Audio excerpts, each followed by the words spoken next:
Long live the heroes. Thank you. It's finally over. Many trade routes have closed due to the storm terror incident. We can cope for now without fresh fruit and vegetables. But if the wine supply dries up, we're all doomed. I cannot imagine a world without wine. I hope they get the trade routes back up and running soon.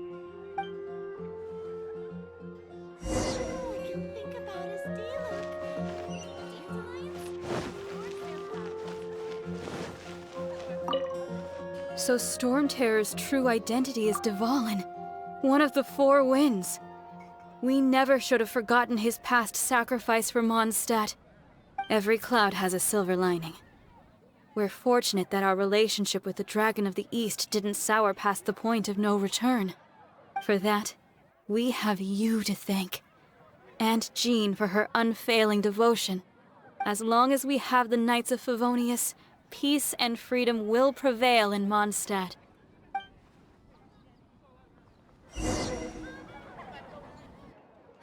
Which should I choose?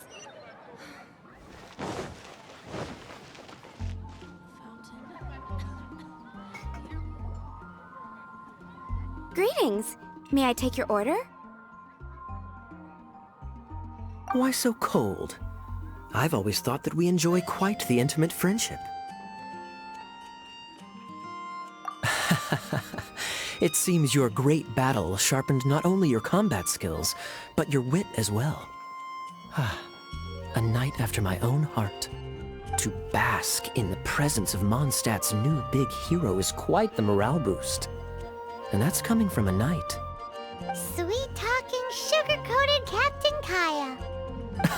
Nonsense. I speak from the heart. Me? Nothing. On the contrary, I'm trying to work out what others are plotting. That's why I'm here. Somewhere quiet, where I can collect my thoughts. So what you thinking about then?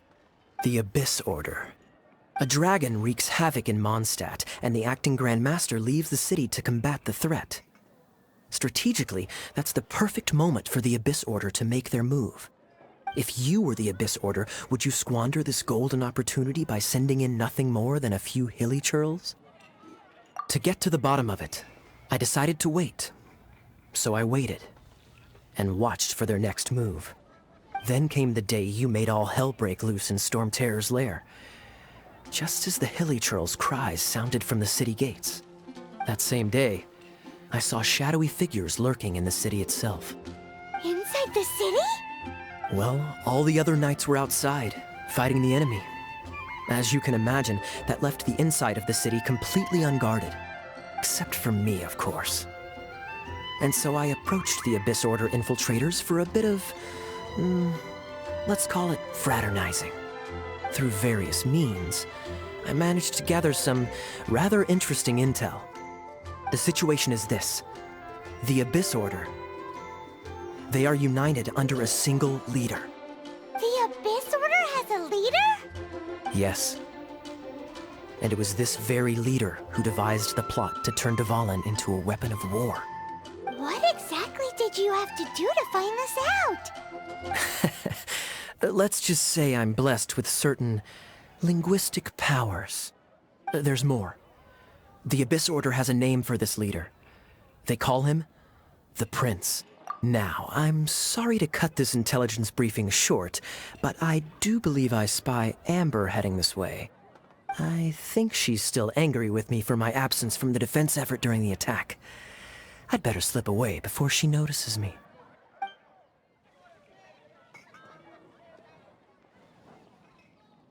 One minute I see Kaya, the next he slipped away. Clear sign of a guilty conscience.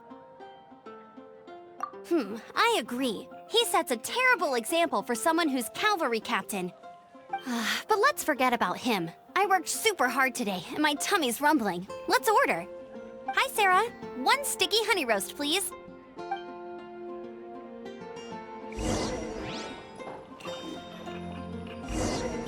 Today's recommendation is the steak.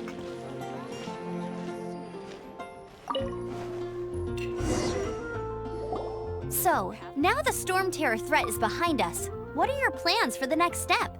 Paimon thinks it's time to leave Mondstadt and keep looking through the 7 nations until we find clues about her brother. Huh, really? Oh, well, I guess this is goodbye for now. Hey, don't feel down. You'll always be a friend of the Knights of Avonius, and our honorary knight. Wherever you may go, and wherever the wind may blow. That's the spirit. Remember, Mondstadt will always welcome you. All right, now let's eat before it gets cold.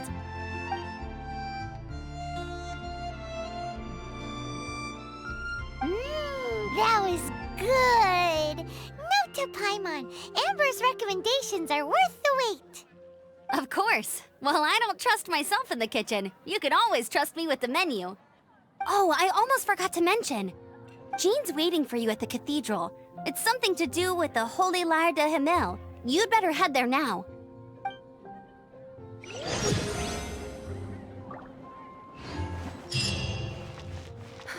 Which should I...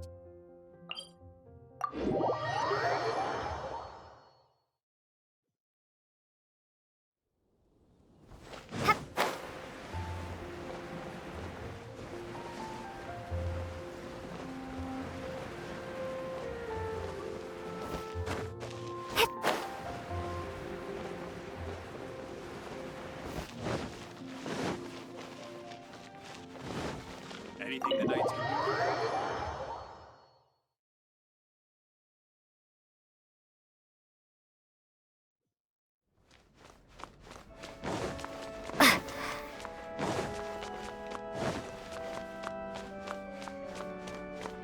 This is Barbara, the deaconess of the church.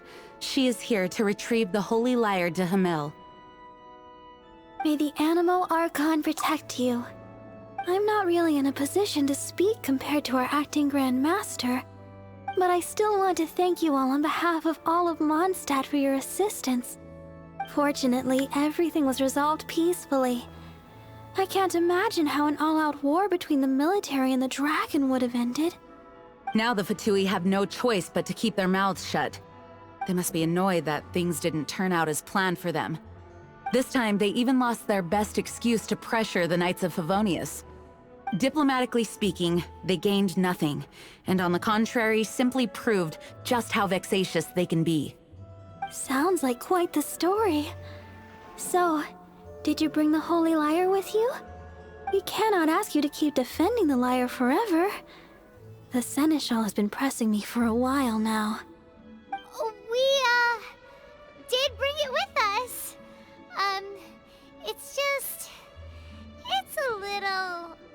Oh, don't worry. I'm not here to collect rent. The church has always received special funding. The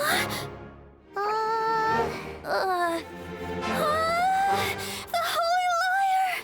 Oh, Barbados! Even if I atoned for these sins for the rest of my life, it would still not be enough! Oh, give it here.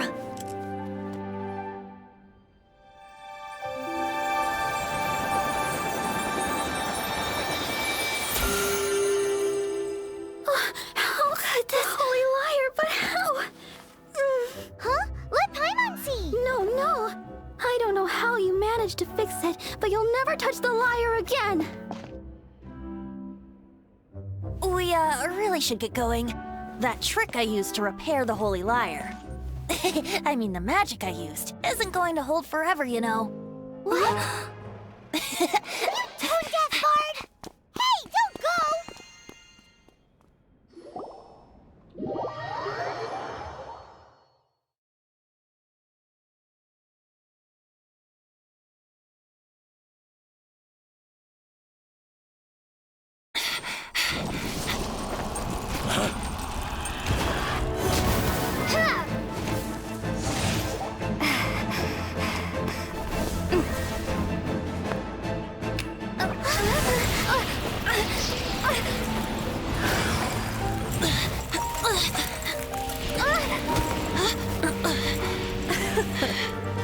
At last, Mondstadt's rodent ruler in the flesh.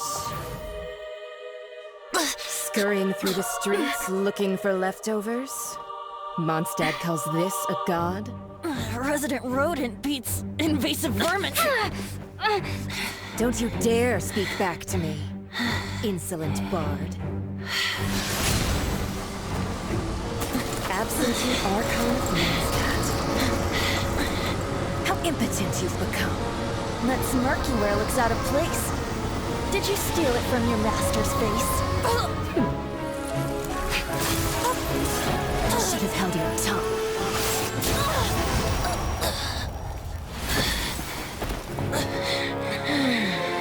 So, this is a Gnosis. Wouldn't be caught dead wearing this ugly thing in public. Beauty is a waste when the beholder has no taste.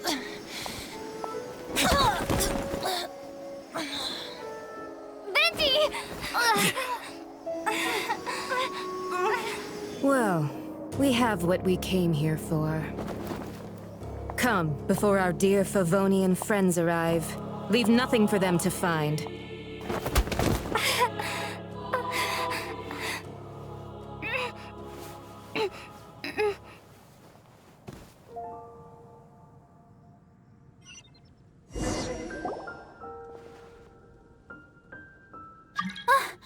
Honorary Knight, you're awake.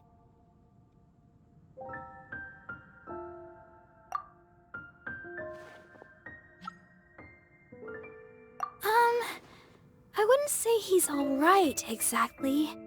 I found you lying unconscious outside the cathedral and used my elemental powers to heal you. That bard awakened first, but strangely, my healing powers had almost no effect on him. This is the first time I've encountered such a patient. But he just said, it's completely normal, and then got up and left the cathedral. He left? Already? Where'd he go? The symbol of Mondstadt's hero. That's what he said. I wanted to stop him, but Jean, I mean, Master Jean, said to let him leave. How strange. Paimon remembers Venti healing under that tree before. It's probably due to the connection between Windrise and the Animal Archon. Master Jean has figured it out as well, but we can't tell Barbara.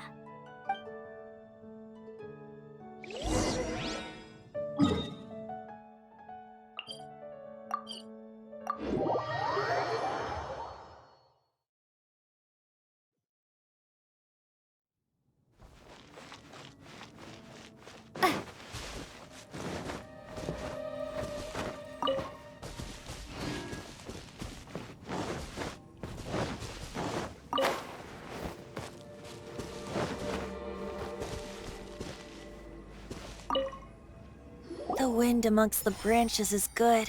I love the way it smells. I said the exact same thing last time. Why do I only say these things when I'm down on my luck? So you noticed. This isn't something I'm meant to discuss with ordinary people, but I suppose I can let you in on the secret. As you know, visions are external magical foci that only a small minority of people possess. They use these visions to channel elemental power. In truth, every wielder of a vision is one who can attain godhood and ascend to Celestia. We call such people allogenes. Allogenes? Paimon's never heard of them before. That's because this is a secret that only Archons are privy to. We don't need primitive tools like visions. Instead, each Archon has an internal magical focus that resonates directly with Celestia itself, known as a Gnosis. It's just a glowing glass ball I carry around to avoid suspicion. So who was that nasty woman who sent Paimon flying and stole your Gnosis? Her name is Signora, number 8 of the Harbingers. She and the rest of the Harbingers have been given godlike executive authority by the Tsaritsa of Snezhnaya, and with it, strength surpassing that of other mortals. The Tsaritsa of Snezhnaya? Isn't that... Indeed. She is one of the 7. the Tsaritsa who reigns from her winter palace, and the one person that the Fatui Harbingers all answer to. The seven don't always get along well, but still. I never thought that she would plot to steal another Archon's Gnosis. How should I put this? 500 years ago, I knew her well, but I can't say the same is true now. You see, a certain catastrophe happened 500 years ago, and after that, she cut off all ties with me. But we can save discussion of the Cryo Archon and the Fatui for another day. If you seek the rest of the seven, many difficulties lie ahead of you still. You should head for Mondstadt's neighboring nation of Liyue. The Geo-Archon who reigns there, unlike me, administrates his entire region personally. He only descends once every year to give his divine predictions, which set the direction for Liyue for the rest of that year. Even so, it sounds like he works much harder than a certain someone, In any case, this year's Rite of Descension is soon to begin. If you miss it, you'll just have to wait another year. What? Oh, why didn't you tell us before? Well, then bye! We're going! One moment, Windborn Outlander. Yep. Traveler, as you set off on your journey once again, you must remember that the journey itself has meaning. The birds of Tevat, the songs in the cities, the Tsaritsa, her Fatui and the monsters, they are all part of your journey. The destination is not everything, so before you reach the end, keep your eyes open. Use the chance to take in the world around you. Great. So, that's that for the Animo Archon's admonishments. Back to Venti time. If you want to chat, now's the time. A bard stays not always in a single climb. Up till the end, Dvalin remembered his duty as one of the Four Winds. As such, I don't intend to forcibly strip him of that duty and force my ideals of freedom onto him. I just hope that Dvalin will be able to choose for himself and understand what freedom is. Before I became an Archon, I too was taught the meaning of freedom in this way by a friend. If you want to chat, now's the time. A bard stays not always in a single climb. Kaya shared some new intelligence, you say? I see. So, the Abyss Order has a prince who orchestrated the plan to corrupt Dvalin? They were probably trying to turn Dvalin into a weapon of war for the Abyss. But that said, I have never heard of any such prince of the Abyss Order. I think so too. Apparently. But how does a princess come out of nowhere and take command over the entire Abyss Order? If you want to chat, now's the time. That Fatui lady didn't hang around, did she? She just grabbed your Gnosis and left? She wanted to avoid any eyewitnesses from the Knights of Favonius. The slightest slip-up here would have destroyed the Fatui's diplomatic relations with the Knights. So they're just gonna keep acting like Mondstadt's allies as if nothing happened? If only the Seven Nations had banded together against the Abyss Order in the first place. The Fatui possess the strongest military among the Seven Nations, yet they've used it to steal the Holy Lyre, covet the power of gods, and use Dvalin as a bargaining chip against the Knights. Speaking of the lyre, didn't Diluc say something like this before? He said that the Fatui could only run amok across the Seven Nations and threaten the Knights because of the Harbingers. Yes. As I said earlier, the Cryo-Archon has given them authority and strength beyond that of other mortals. The Tsaritsa... I haven't seen her in 500 years. What is she thinking? What's her plan? Whatever the answer is, I have a feeling it's only going to make your search for the Seven all the more difficult. If you want to chat, now's the time. As I said before, vision wielders are known as allogenes and may ascend to Celestia. A Gnosis is a higher-order nexus of elemental manipulation and is emblematic of an Archon's status as one of the Seven. But as for which of the Seven took your brother... I'm sorry, I don't know. Wait, As one of the 7, I'm not clear of suspicion yet either, am I? We're a great team indeed. Say, once you find your brother, how would you like to become one of the new 4 winds? You don't seem too into it. Hey, Tone Deaf Bard! If being one of the 4 winds means free food, you can consider Paimon. If you want to chat, now's the time. A bard stays not— Well then, best be off to Liyue. If the dissension ritual you failed to tally, then another year you must dally.